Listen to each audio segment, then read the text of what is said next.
Hello tea friends, I'm a tea guy, Jesse. Welcome back to Jesse's Tea House. I wanted to show you guys more teas from this new Mini Tong that we just put out onto the site. It has 7 different teas from Sister I's Mountain. If you've had tea on my page before, you've probably come across a couple of her teas. She's a tea farmer that lives in Yunnan. 4th generation. She has great tea. We get it from her. We get it to you guys. That's what we do. And today I'm going to be continuing on with part 3 of the 7 coin series. So these coins come in this Mini Tong. You can see it's a hand-tied piece of bamboo leaf that has inside of it the 7 tea coins and of course our 7 tea cards. And we have many different flavors to be able to choose from. And one of the cool things about this is that all 7 of them are available to be able to try, and then you can figure out which ones you like and get more of those later. A lot of times people are like, hey, I'm new to tea, what do I do? And my recommendation for everybody is try a whole bunch of tea. And so this is kind of my way to be able to do that. So today I'm gonna go for the Sister I's Everyday Ancient Tree Shou Pu'er Tea. These tea coins are 7 grams each, so that's enough for one good session. For one person, it's actually quite a lot. You can even try to break them apart if you want to do half and half and do a smaller session. But 7 is a great number for one person. It'll also make tea for many people for many cycles. So that's what we're up to here. And I'm gonna show you guys what this looks like. So I'm gonna unwrap it. Here we go. Love these tea coins.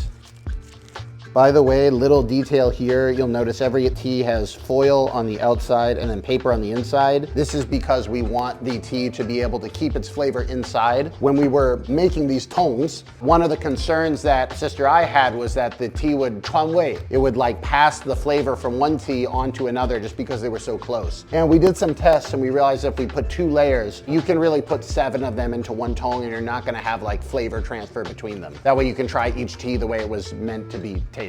Also, the inner paper is EU approved packing paper. We needed to have special paper to touch all of the tea in order to sell in the EU, but we are available now in the EU and UK and Canada and in the US. We have local warehouses, no tariffs. Yes, thank God, except for the US. So here we go.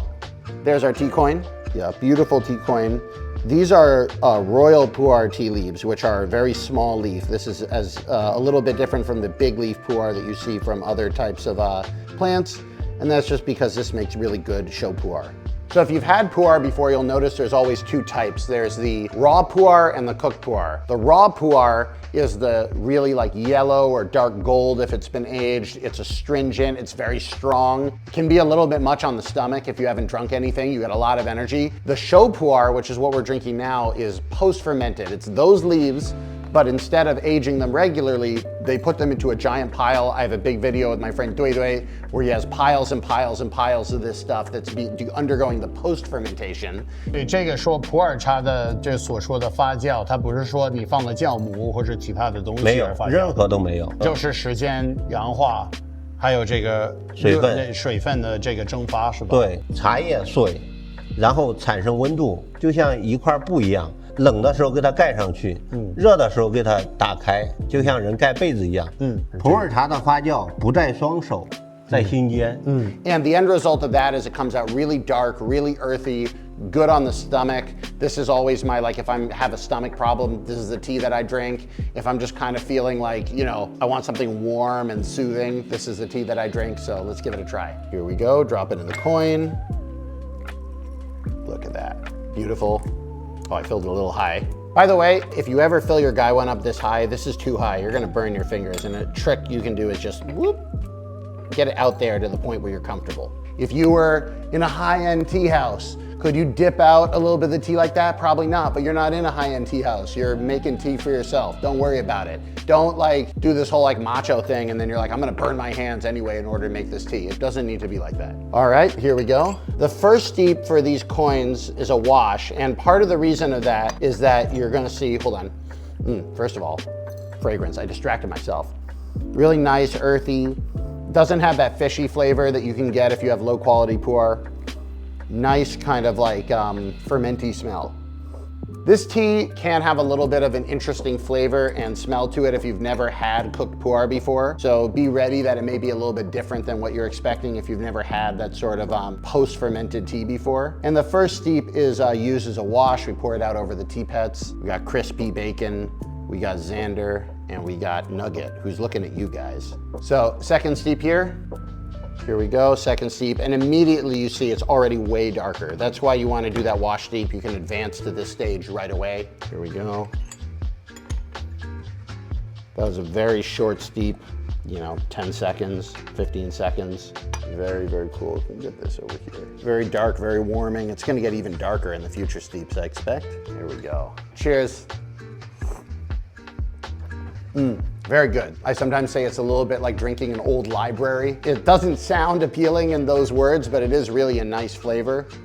If you've had other cooked pu'ers, the way I would describe this one is to say it's very middle of the road. This is why I call it the everyday Shou Pu'er. It's like this is a sort of everyday flavor. It's got good sweetness. It's well balanced. It doesn't have that fishy smell or taste. It's not super rich in the mouthfeel, but also not watery. It's very like down the middle. This is again a good cooked pu'er to try if you want to try something that's like good, but isn't like doing anything crazy. It's not super musty. You know, the 2013 Chenxiang that I have from my friend Yunqing is it got that very musty aged fragrance to it in a way that this one doesn't. Part of that is from the older tea leaves, but part of it is just those leaves are different. If you've ever tried my friend Duidui's 2010 Reserve cooked pu'er, that's very dark, very rich, almost like creamy mouthfeel. Whereas this still feels a little bit more like tea, normal kind of mouthfeel.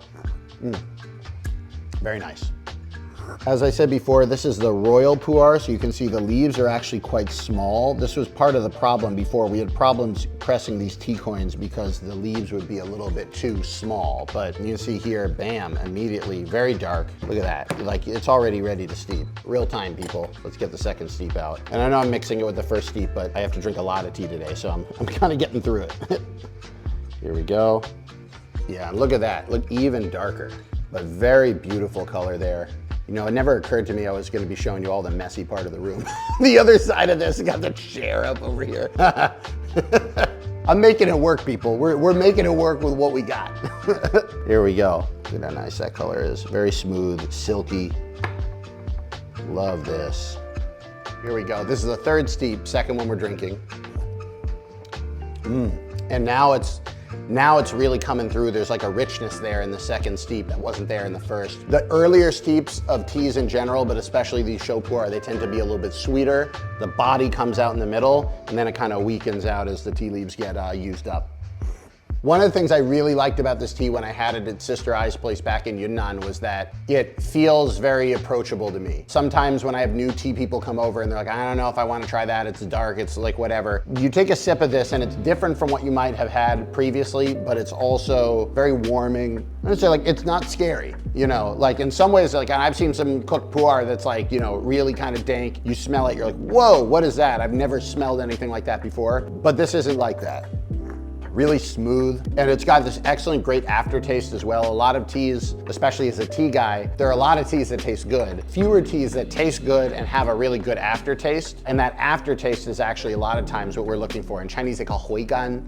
Huigan is the aftertaste. It's like sweet, it's funny. It's almost like I ate a little bit of candy, and it's kind of still in your throat.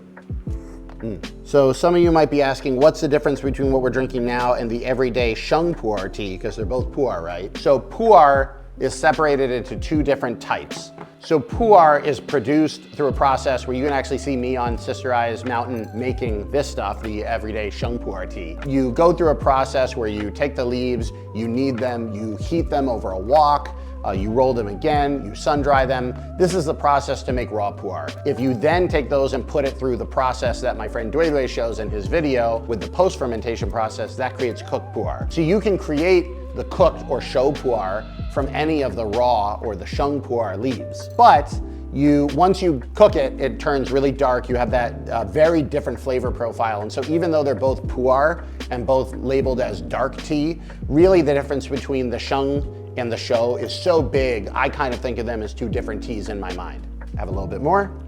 Cheers. If you've ever had our tea oranges, this is also the same type of tea that's in those tea oranges. So if you like those oranges and wanted kind of a tea like that by itself without the orange, actually higher grade than what's in the oranges, this would be a good fit for you.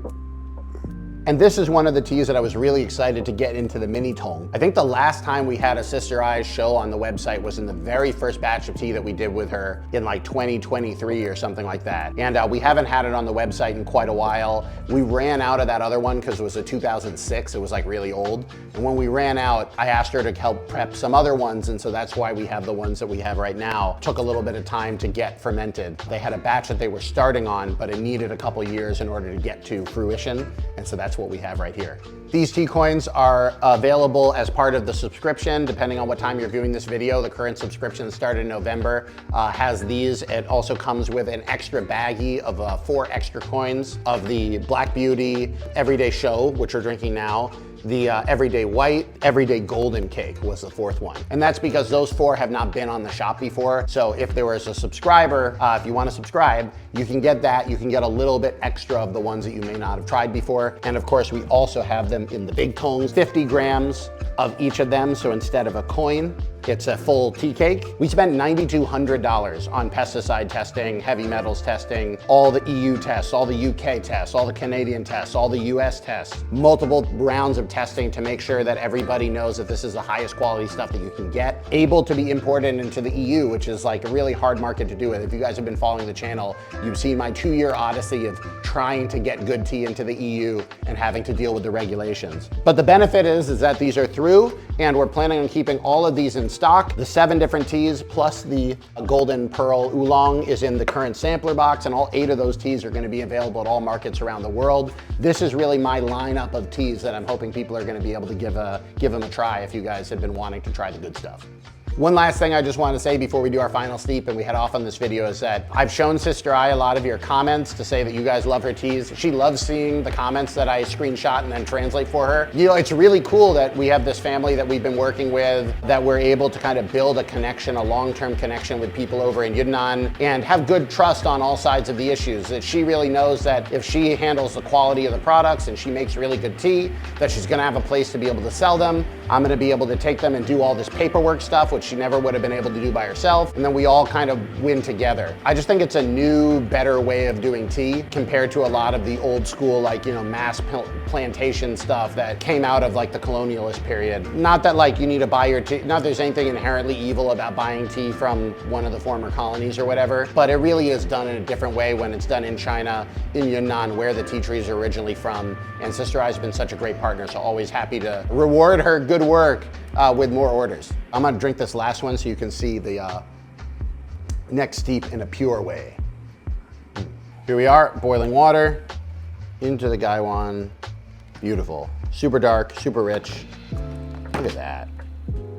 Again, I filled it too high, but it's tempting to fill it really high because it just looks so beautiful. And we have that little like frost pattern on the top there. If anyone's a physicist or a naturalist, tell me what this stuff is, because it's beautiful. I feel like we just want to play a couple of minutes of lo-fi music over this beautiful tea. Oh my gosh. Again, don't burn yourself. Tip out a little if you need to, so you can actually hold the thing. Cheers. Ooh, that is hot. See, I let it get too hot while I was in there. So again, if you fill it too high, you're not just gonna burn your fingers, and it's not just because the tea is there, it actually warms up the porcelain. So if you do what I did and put it in too hot, you gotta pour it out sooner and not spend 15 seconds looking at the beautiful swirls. Unless you're willing to, you know, occasionally have a little bit of discomfort there. But look at this, beautiful color. Very nice, you can see here, very dark, but still transparent. You can see right through it. It's clear, it's not muddy. There we go. Yeah, look at that. Really nice color. This is also a good tea if you're a coffee drinker. Not necessarily because the flavor tastes like coffee, but it's dark, it's rich. It's not like flavored water. You're gonna be able to taste that it's something. And it's still opening up. Ooh, there's more mustiness in this one than in the last one. It's like almost a 1-2 punch where I'm getting the flavor I was getting from the previous steeps, the sweetness from the first steep, the body from the second steep, and now on the third steep, there's this like musty twist at the end of it. Ooh, yeah, it's richer. It's actually thickening up a little bit. I know I said that it's not super, super rich compared to say Doi Doi's 2010, but there is a really good rich mouthfeel in there. Oh, love it. It's a great tea.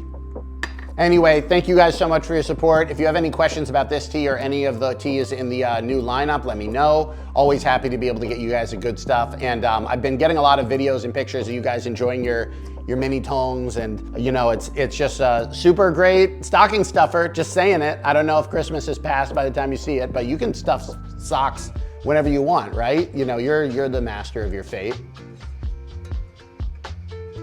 I guess that's the end of the video.